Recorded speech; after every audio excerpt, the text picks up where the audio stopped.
Hi there, come on in. I'm Fred Trost, and tonight it's time to take a mid-August trip out onto Lake Huron to try to catch some of those salmon and trout. Now, there's nothing unusual about the boats or the fish, but our anglers aren't ones you find out here too often. They're physically handicapped. Many of them never thought they'd ever be out on a salmon fishing trip again. That's the point of this trip. It's an Outdoors Forever handicapper awareness trip, and you'll see how we do it. So stay tuned. It's Thursday night, time for Michigan Outdoors. By sharing the responsibility to preserve our natural treasures, together we ensure our right to enjoy them. STRO, partners in preserving America's outdoor heritage. Sunrise at Oscoda. The US 23 bridge spans the Au Sable River as the early walleye anglers troll in the current in their small boats. Over 30 physically disabled sportsmen and women, many in wheelchairs, were inside Charbonneau's restaurant meeting a matching number of local charter captains who would be taking them out for the morning. First time for most of these anglers, and Skip Lewis, president of the Oscoda Au Sable Charter Boat Association, said it was a first for many of the captains too.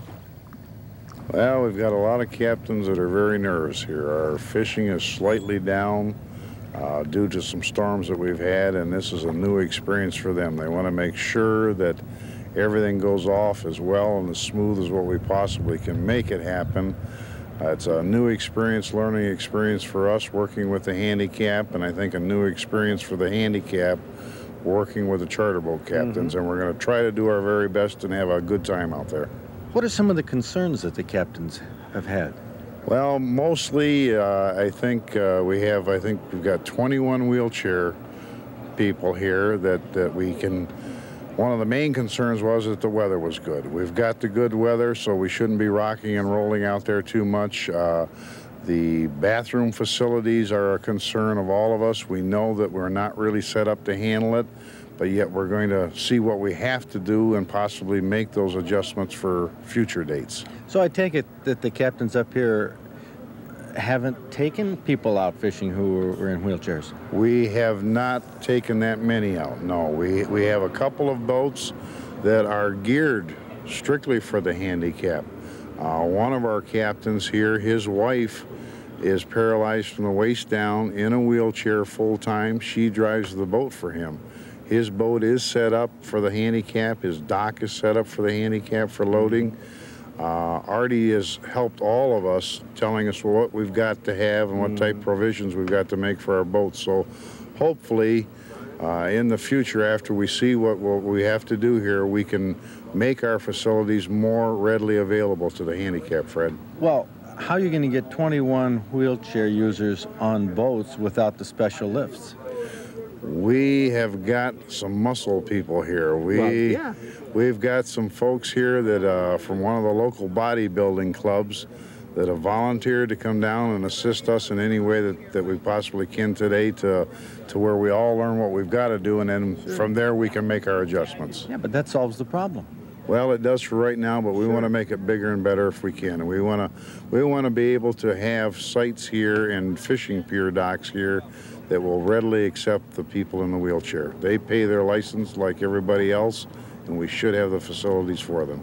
You think it's going to be much of a market? I think the market here is fantastic. I think the handicapped individual deserves to be able to hunt and fish as well as those of us that can get out there and walk and do our own thing. As you have said once before, all of us at one time or another are going to become handicapped, and this is the start of something Outdoors Forever. What Michigan Outdoors is doing is to make people aware, and the earlier we start it, the more we make people aware of it, the general public, I think the better we're going to make the facilities for everybody so that all of us can continue enjoying what we do. Our anglers were Don Basie from Tecumseh, a longtime sportsman who met with an unfortunate auto accident, and Tom Bruce from Brighton, a sportsman who's been fighting MS. And if there was ever a captain who was full of humor, it was ours, Steve Pazlaski. How was it today? Have you taken handicapped people out fishing before? Yes, once before, but today was something different. Why? They didn't have to pay. Well, you asked me, I told you.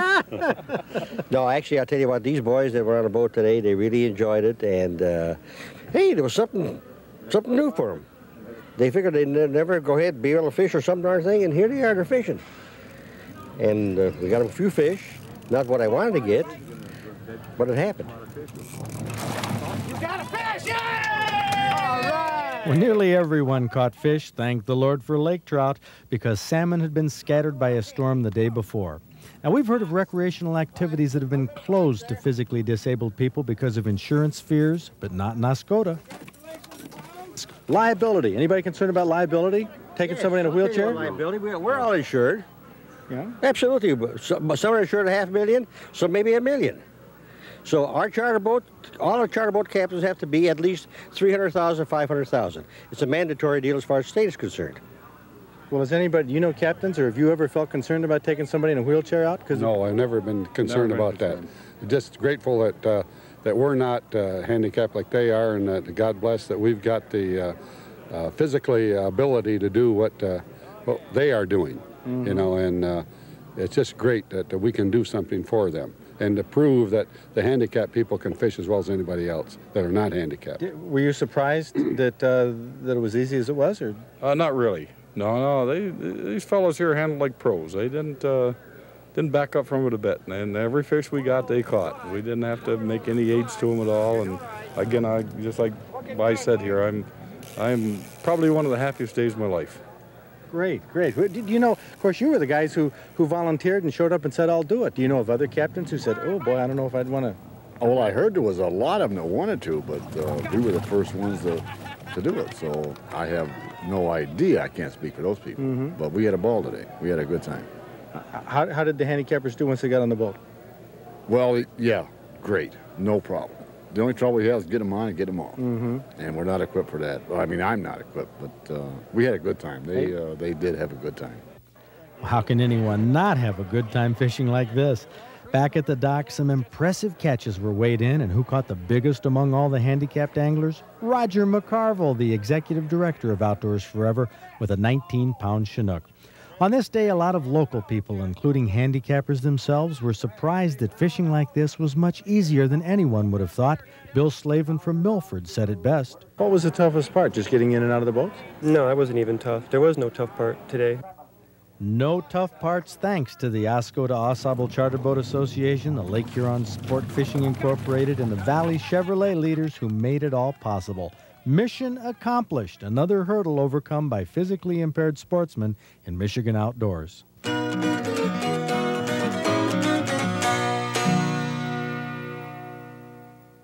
How's the salmon fishing been around the state? Like the weather, in one word, it's been erratic. Fish are scattered. There was a 37.5-pounder taken in Saginaw Bay.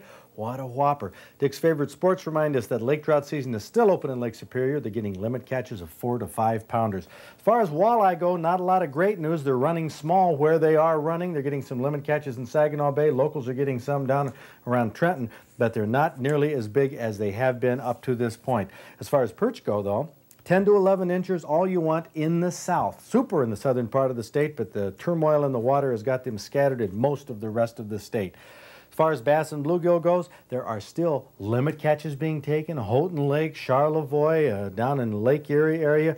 So the hot spots are still hot despite the weather. What about the water levels? Well, they're up slightly around the state, which is good news because of the recent storms. In fact, Rusty Gates says, as far as the stream trout go, best hopper season in 10 years. Those grasshoppers are out there. Stream trout fishing is improving. Make sure when you go fishing this weekend, you wear some sunscreen.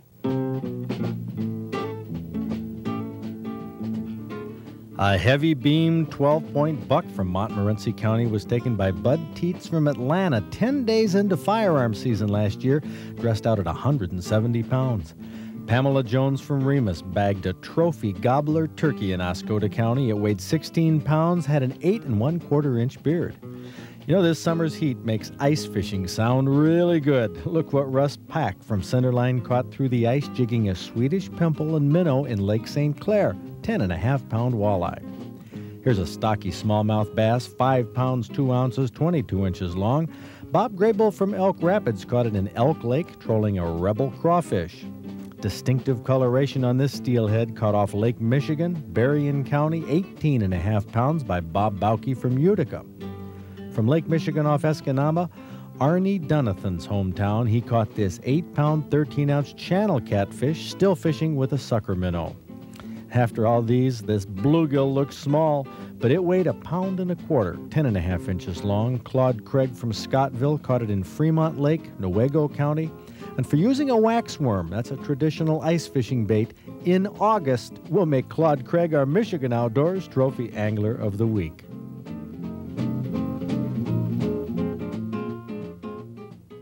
A 1988 census shows that Kirtland warbler populations are on the upswing. 207 males were counted. That's up 40 birds from last year.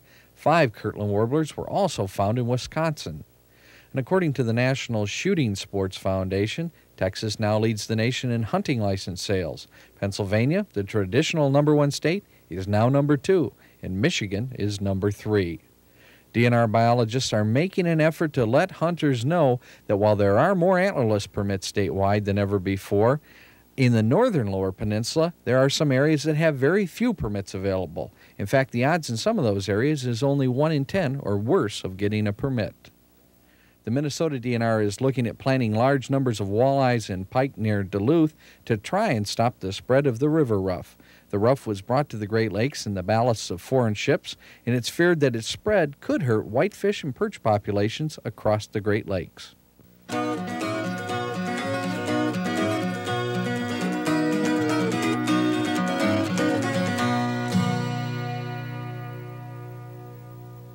It's time to give some credit for the outstanding job done by some employees of the DNR in this year's Hunting and Fishing Guide. Now, if you haven't seen a copy of it, get one from your license dealer. It's different this year, and it's much better. Now, what makes it different is there's much more information in it than before. What makes it better is that that information is clearly titled so you can find it easier, and once you find it, it's written in plain old English. You won't have to be a Philadelphia lawyer to understand it. Now, topics like the legal points of hunting on a road, baiting, tree stands, and how to find public land open to hunting are all covered in the new guide like never before. It's obvious that it was a DNR team effort that put that guide together. In charge of that effort was wildlife biologist Ed Mikula, who says many of the ideas for this year's guide came from the Law Division and the DNR employees in the field. Now, DNR Director David Hales ought to formally commend all of those who were involved. Such an excellent job on behalf of hunters really shouldn't go unnoticed.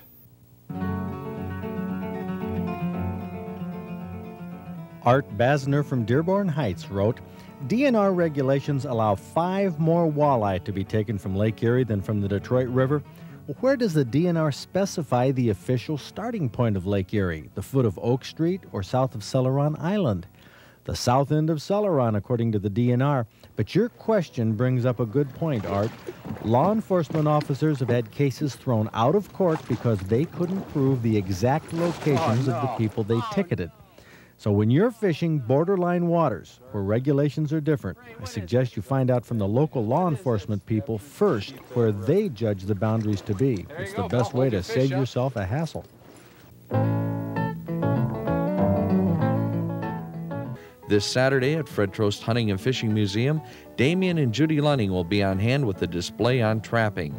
Damien and Judy have presented many trapping programs. They're an interesting couple who really know their business. Sunday, August 21st, Michigan artist Jim Campbell will display his paintings in Scrimshaw. He's an impressive artist that you won't want to miss.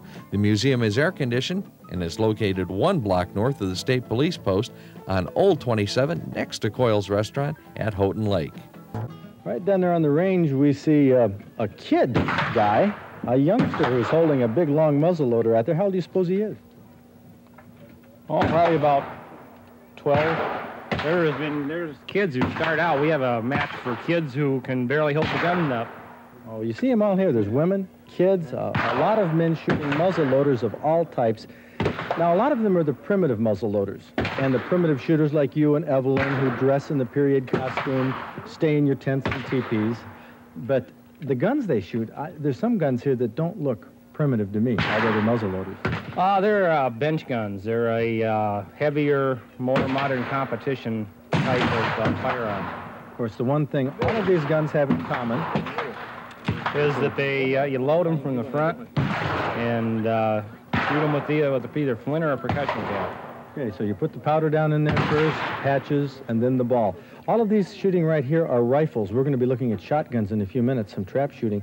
Now, some of the shooters are shooting with a rest, a wooden rest. Those are the cross-stick competitions. They use a buffalo on the 50-yard, and they have 5 shots, no practice. And the idea is to get 3 shots in one target and 2 shots in the other target and be as accurate as possible. So that's why they use the cross-stick. I see, and then the other offhand shooters. Well, it's an interesting sport and one that has drawn an awful lot of people. I think, Guy, you and Evelyn, are you a shooter too, Evelyn? Once in a while. Once in a while, because I know you're with Guy all the time, and dressed in the period costume. That must be the attraction for the families. The teepees and the dress and the tire. You live it. You live for the it. weekend. For the weekend, at least. In fact, that's where Ed Groves is right now. He's over at the primitive encampment. Well, those are the tin teepees. We're just east of there where the real teepees are. We're in the primitive camping area. There's no electricity here. There's no running water. No cars are allowed. I'm with Tom Johnson, of course, in the primitive muzzle-loading garb here. We're going to take a look at what a muzzle-loading village looks like. Right in front of us, a lean-to. Tell me about this. And this is the style of the encampment that they had back in early 1800s. This is a smaller lean-to. As you see, it has the flap up. This one here in the back, you see it has the flap down. That is to protect the people from rain. If the sun beats in, they pull it down, they're in there in the shade. What do you do in the winter? In the winter, a lot of times, you have a fire, you'll dig a trench from the fire, line it with rocks. The heat from the fire will travel through the rocks into your lodge. Is that right? That's right. Boy, I don't know. It sounds pretty risky to me. I don't know if I want to try that. Here we've got the cooking area. Tell me, what kind of foods do you cook in a village like this? Wild game mostly. We cook venison, raccoon, wild poultry. A lot of soups, I'd imagine. Stews. A lot of stews. I know that I've seen them before make breads in the. Breads, fried bread. That's right. And this is all in the 1800. Early 1800s. Yes. Well, Ed, one of my favorite sports is shooting shotgun, trap, or skeet. And believe it or not, they have muzzle-loading, trap shooting with muzzle-loading shotguns. Now, they do have consistent with this whole sport, a primitive trap house here. Gary West. Gary, go ahead and cock that lever, and we'll see what happens here to the trap. He's pulling it manually. I'll step back here, and when he pushes the lever the other way, the trap activates. Go ahead, pull it. Okay, that's what happens. That's how this primitive trap works. All manually, by hand. Go ahead, cock it again, Gary. Okay, now, we have Mark McDonald in here who's setting the targets. You can go ahead and set it on there, Mark. That's how he does it, and we'll step back and take a shot. Okay, stepping up here to position number 1. Gary, after all we've done, we're still not ready to shoot yet. Here, you can come around here so we can see what has to be done. This is the flint that strikes the steel that makes the spark, but we have to prime it. Okay, this is a priming mechanism. We have this filled with 4F powders, very fine, much finer than the 2F we loaded the gun. All right, and we're going to pour a small amount, actually, into the pan. This is quite a process. And then what we usually do is we tap it, try and kind of spread it around. And pull this down. Pull the frizzen back. Frizzen back. And cock it. And I'm ready to go. Okay, go ahead, Gary. Pull back the trap. It's loaded. The target's in there. When I say pull, the target's going to fly out, and this is my first time shotgunning with anything that I should expect, Gary? No. Just follow through as normal. Okay. Pull. That's very different. There's a bit of a delay between the time you pull the trigger and it fires. I can see how this could be fun, though. Oh, it's a lot of fun. Okay, well, this might be a novelty to a lot of you serious trap shooters out there, but believe it or not, even amongst this, we do have novelty shoots with the muzzleloaders, and Ed Groves is over at the novelty shoots right now. Well, the muzzleloaders novelty shoots are some of those original and some of the most difficult novelty shoots that I've seen. Let's take a look at what they've got here. We've got some candles Here's the flame, the object with a ball to break that right off. Down here, matches, and if you can just barely tick the top of the match, you'll light it. Of course, you win a prize then. With these caps here, if you tap the tack that's in that plastic cap, right like that, it falls right off, and you can see that happen. The cards, look at that. The idea here to hit the very edge of that and split it right in the middle. Over here, there's some strings, and on the ends of those strings are some prizes that muzzleloaders can win if they can split the string. And over at Fred, look at that. He's with an axe head and a couple of clay targets. Well, this is the most difficult one, Ed. I think this is called split the ball. Of course, you take a 50 caliber ball that comes out of the muzzleloader. What you try to do is hit the axe head right in the middle.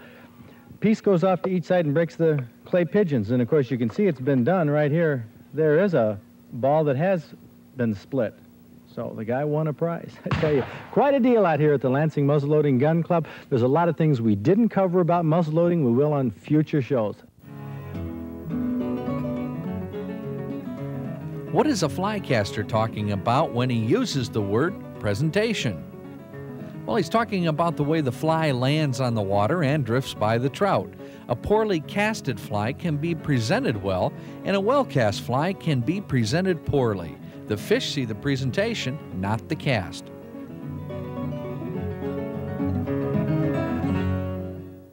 In our cold dishes, dips, and appetizer category, these are sweet and sour venison meatballs. Look at these. Mary Fortin came down from Sutton's Bay. Wow. No, just put them on the side of this dish and go ahead and scoop them out if you guys want to just go for the spoon there. These are sweet and sour venison meatballs. And what do you do with that, Mary? You can put the sauce and the meatballs over the rice. Oh, the rice and the sauce and the meatballs. Okay. Kathy, let's find out. Mary was mighty excited. She was so excited when I called her, and she says, everybody in Sutton's Bay loves this recipe, and I can't wait to hear what goes in it. Okay. We have our venison, pound and a half of venison and a half a pound of pork sausage, and 2 eggs beaten, tablespoon and a half of mustard, salt and pepper, a half a can of Eagle brand goes in with the meat, 2 cups of breadcrumbs. Finely crushed breadcrumbs. Finely crushed. And grated onion, a half a cup of grated onion.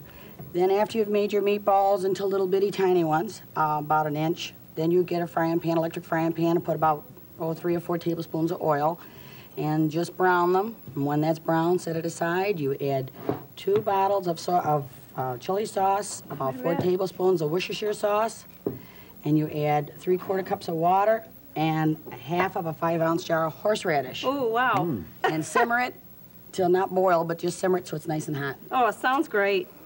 It's really sounds good. Real It good. sounds like this is another spicy recipe, isn't it, Mary? Well, yeah. We're going to find out how Morton F. enjoys this in just a minute. Bob Garner. There's a winner, Mary. I like it. Bob? I'd give that a 9 too. That's darn near perfection. You know, it really tastes meaty. It doesn't seem to have a lot of extra breadcrumbs or that sort of thing in it. Excellent, excellent dish. Randy Bell? I'd have to give it a 9 also.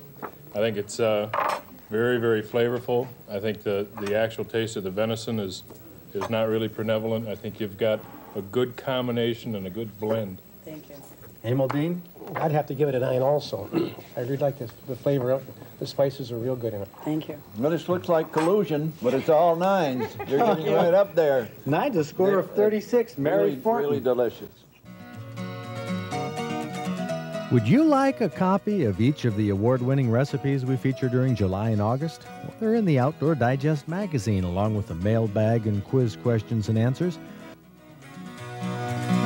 From the rugged shore and woodlands of the north, its history of copper mines and iron ore, the Great Lakes fisheries.